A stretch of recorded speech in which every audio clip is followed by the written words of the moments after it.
On the day that JFK was assassinated, Lee Harvey Oswald was actually living in Oak Cliff under an assumed name.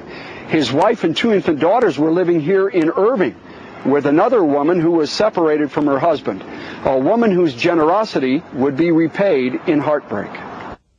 I want to stay in Texas because I like this state. Marina Oswald, widow of an accused assassin and mother of 2 baby girls, granted her first interview to Channel 4's Eddie Barker.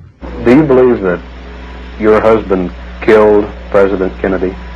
I don't want to believe, but I have too much facts, and facts tell me that Lee shot Kennedy. The part of this tale that many Americans have missed or forgotten is that Marina and Lee were separated. I first met the Oswalds at a party in Dallas last winter. Marina and the girls were living with Ruth Paine, who was learning Russian and teaching Marina English. Ruth described turning on the TV and waking Marina that fateful morning. I knew that she would want to see it too. I knew she liked the president very much. She thanked me when I got home, said that she'd wakened in a bad mood, but was so glad to see President Kennedy when he arrived at the airport here, that her mood was buoyed up. She felt very good. We were both sitting here on the sofa watching the television when news came that he had been shot, and I translated that to Marina, and we watched anxiously with the rest of the world to hear what would happen. And finally we did hear that the president was dead. She said to me, "What a terrible thing this is for Mrs. Kennedy, and how sad that now the children will have to grow up without a father." The officers arrived at the house and told me that her husband was in custody and was charged with shooting an officer, and I told her in Russian. She was just overwhelmed, I would say, but holding it to herself. She didn't cry out or weep. But she was a very good mother. She cared about her children a lot. 4 decades later, Ruth Paine, in her Florida home, talked about the young Russian emigre and her surly American husband, a couple she'd met exactly 9 months before the assassination. Ruth had separated from her husband and was lonely. Lee wanted to send her back to the Soviet Union, and she didn't want to go. And then it came out that she was expecting a second child. And I just felt she ought to have a choice. Soon after the assassination, police found to Ruth's horror that Oswald had kept his rifle hidden in her garage. In a book that Ruth returned with some of Oswald's belongings, authorities found a note from Lee to Marina, implicating Lee in an earlier failed assassination attempt on General Edwin Walker. And that's so revealing. It's so key to who he was and that he was dangerous, that he had a gun, all of this. You're convinced Lee Harvey Oswald was a lone assassin? I am. I haven't seen anything that supports any other conclusion. Marina left Ruth Paine's Irving home one night after the assassination. Despite Ruth's repeated efforts to contact her, months would pass before the 2 women spoke again. We didn't, have a lot to say to each other.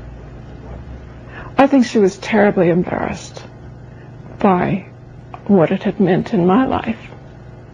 She had known that Lee had tried to kill somebody. And she had known of some of his fantasies. She knew he had a gun. 40 years later, Marina, still living near Dallas, is now apparently a confidant of authors Ray and Mary LaFontaine, appearing only rarely on local TV. What I would like to tell to the public, it's not just a belief of mine, but can be substantiated by many evidence beside LaFontaine's book, that Lee was innocent and not shot President Kennedy. Abandoned by Marina, Ruth Paine was discovered by conspiracy theorists. The Quaker peacenik, the longtime anti-war activist, was labeled by some authors as part of a murderous plot to kill Kennedy and Oswald. Even Marina espouses the general theory. Yeah, I've had a discussion with her, and she now lumps you in as part of the conspiracy. Oh, does she really? Yeah. That's very sad. That's very sad. She changed somewhere, I don't know, after 5 or 10 years, by people getting to her, and I suppose it's more comfortable to believe that. Ruth Paine is still the consummate do-gooder, devoting most of her time to a Quaker charity and a health clinic in Central America. Though even there, her unwitting collision with history has caused her pain. There was someone in Nicaragua who'd read one of the plot books, who was sure that I therefore was working for the CIA.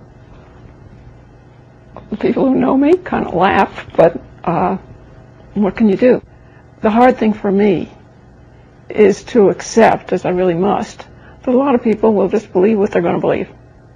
And there's nothing much I can do about it.